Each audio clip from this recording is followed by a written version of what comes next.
হুমায়ুন ভ্রমণের প্রধান দেখবার জায়গাগুলি হল রানীক্ষেত, কৌশিয়ানি, বিনসার, মুন্সিয়ারি, চকৌরি, আলমোড়া এবং অবশ্যই নৈনিতাল।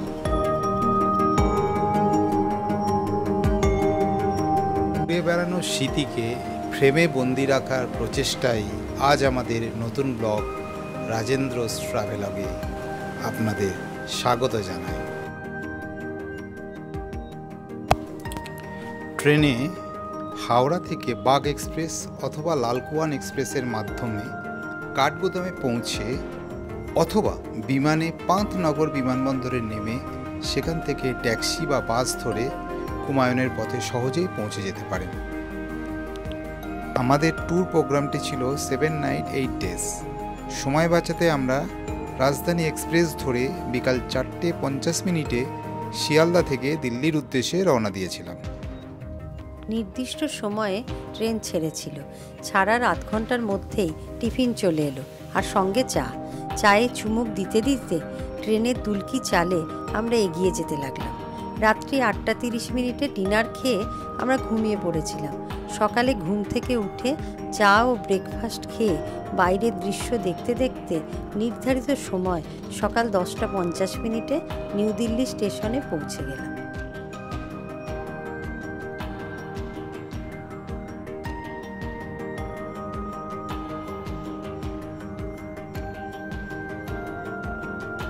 আমাদের হুমায়ুন ট্যুরের জন্য আইপি ট্রাভেল লাইন কোম্পানি থেকে একটি গাড়ি ভাড়া করেছিলাম। দিল্লি স্টেশনে আইপি ট্রাভেলের ড্রাইভার পিটারজি আমাদের জন্য অপেক্ষা করছিলেন, তাই দেরি না করে আমরা রানীক্ষেতের উদ্দেশ্যে রওনা দিলাম।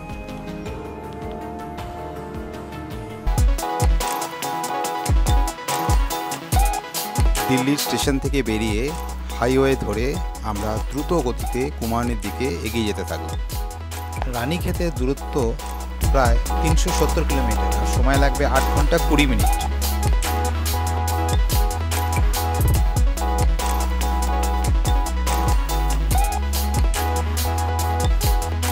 এখন আমরা রানীক্ষেতের অভিমুখে রওনা দিয়েছি।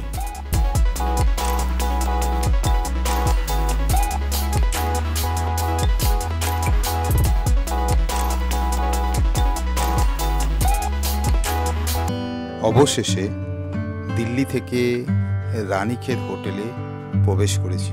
দূরত্বটা অনেকটাই ছিল, সেই জন্য সময়টাও লাগলো। এখন 8টা বাজে। কাল সকালে আমরা রানীক্ষেত ঘুরে দেখব এবং দেখাবো। আজ গুড নাইট।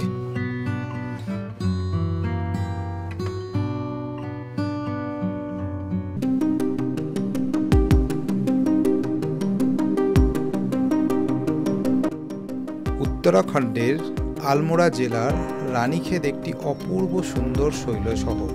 এটি সমুদ্রপৃষ্ঠ থেকে 6132 ফুট উঁচুতে অবস্থিত। রানীক্ষেত, যার মানে হিন্দিতে রানীর তৃণভূমি। এটি একটি স্থানীয় কিংবদন্তি থেকে নামকরণ হয় যে এখানে রাজা সুধর দেব তার রানী পদ্মিনীর হৃদয় জয় করেছিলেন, যিনি পরবর্তীকালে তার বসবাসের জন্য এই স্থানটি বেছে নেন। এটির নাম দেন রানীক্ষেত। উত্তরাখণ্ডের এই এলাকার শান্ত স্নিগ্ধ চেহারা মন ভালো করে দেয়। রানীক্ষেত নেপালের শাসনাধীন ছিল। 1816 সালে ব্রিটিশদের সহায়তায় হুমায়ুনিরা তাদের জেনারেল কাশীনাথ অধিকারীর নেতৃত্বে এটি জেতেন এবং বর্তমানে ভারতের অন্তর্ভুক্ত। Good morning. আজ 25শে মে, একটা রোদ ঝলমলে আকাশ। রানীক্ষেত শহর ঘুরে দেখব এবং আপনাদেরও দেখাবো। আমাদের প্রথম গন্তব্যস্থল রানী ঝিল।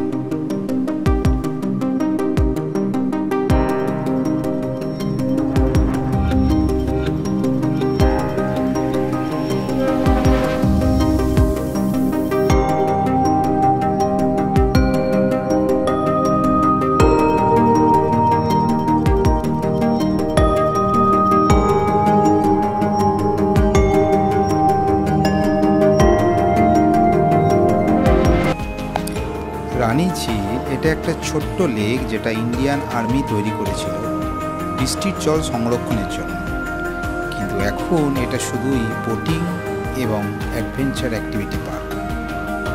পার্ক থেকে শুরু করে ঝিল থেকে ঝিলের মধ্যে মাছ সব কিছুই পেলাম। বোটিংটা আর করলাম না, কারণ সময়ের অভাব, অনেক জায়গা আমাদের কভার করতে হবে।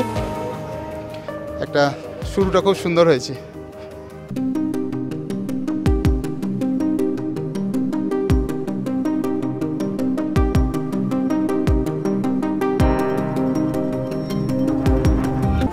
এখন আমরা ঝুলা দেবী মন্দিরের সামনে।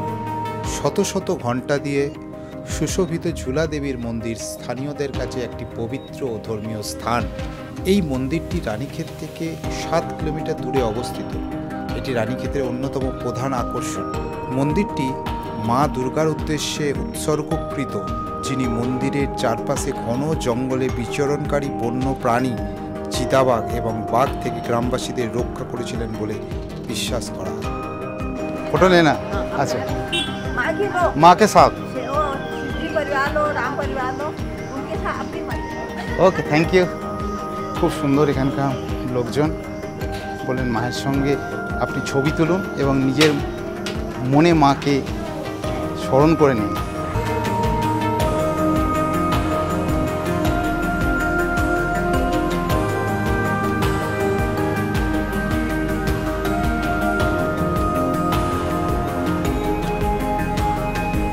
এবার আমাদের পরবর্তী গন্তব্যস্থল চৌবাটিয়া।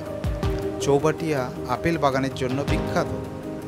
আলমোড়ার রানীক্ষেত থেকে 10 কিলোমিটার দূরে অবস্থিত চৌবাটিয়ার আক্ষরিক অর্থ হল 4টি পথের সংযোগস্থল। 600 একর এলাকা জুড়ে বিস্তৃত চৌবাটিয়া বাগানটি রানীক্ষেতের একটি দর্শনীয় স্থান। এর সৌন্দর্যে মুগ্ধ হয়ে ব্রিটিশ ভাইসরয় লর্ড মে রানীক্ষেতের একটি ব্রিটিশ সেনানিবাস নির্মাণের পরিকল্পনা করেছিলেন।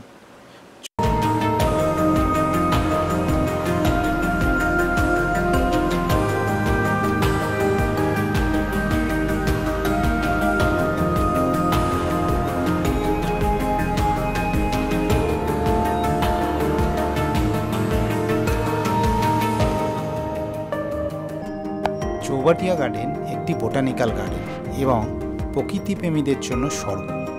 আপেল ছাড়াও বাগানে আরও 2 শতাধিক প্রজাতির ফুল ও ফলের মধ্যে এপ্রিকট, চেস্টনাট, পিচ এবং বাদাম রয়েছে।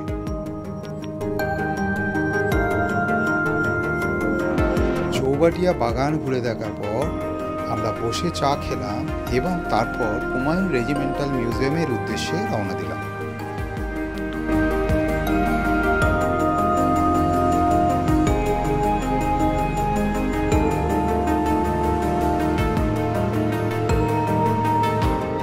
হুমায়ুন রেজিমেন্টাল সেন্টার মিউজিয়ামটি ইতিহাসপ্রেমী এবং পর্যটকদের জন্য অবশ্যই দর্শনীয়।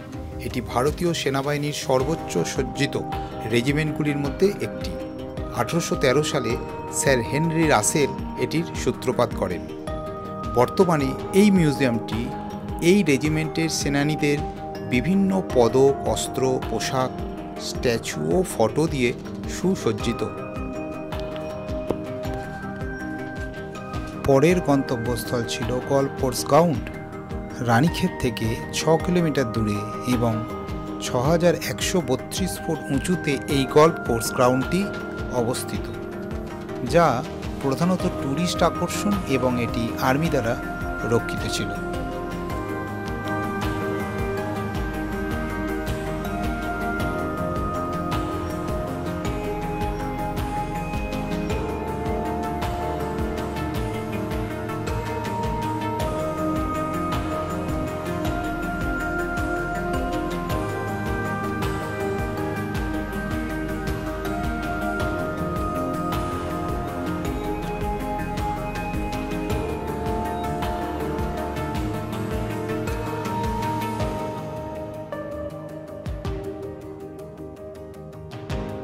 সেভেন রক পয়েন্টস কমপ্লিট করে আমরা দুপুর 3টে নাগাদ লাঞ্চের জন্য একটা রোড সাইড রেস্টুরেন্ট ইয়াকান ইয়াতি ইনে প্রবেশ করেছিলাম।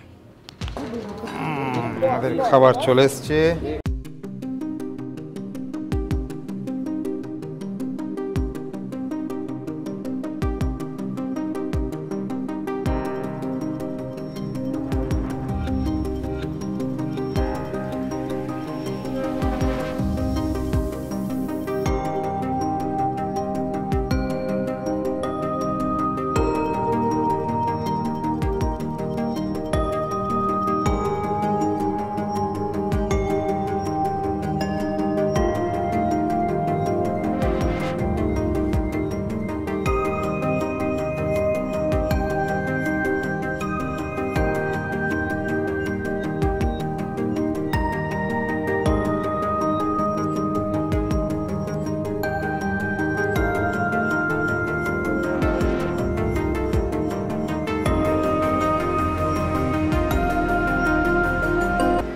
লাঞ্চ কমপ্লিট করে আমরা রওনা দিলাম আর এক শৈল শহর কৌশানীর উদ্দেশ্যে। রানীক্ষেত থেকে কৌশানীর দূরত্ব প্রায় 58 কিলোমিটার। পাহাড়ি রাস্তার দুপাশে নৈসর্গিক দৃশ্য দেখতে দেখতে পৌঁছে গেলাম hotel Himalayan mountain view resort Koushani. তখন সন্ধে নেমে এসেছে।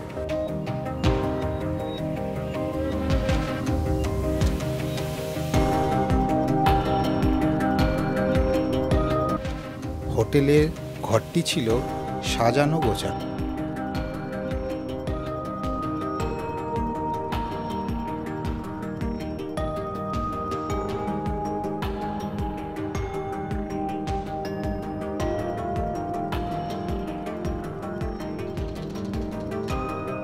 এবং বাথরুমটিও ছিল বেশ পরিষ্কার পরিচ্ছন্ন।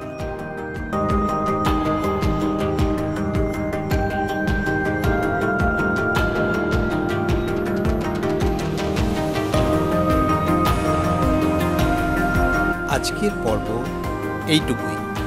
শীঘ্রই আসছি পরের ভ্রমণ পর্ব নিয়ে, যেখানে আমরা ঘুরে দেখব কৌশানী ও বিনসা। সঙ্গে থাকার ও উৎসাহিত করার অনুরোধ রইল। ধন্যবাদ।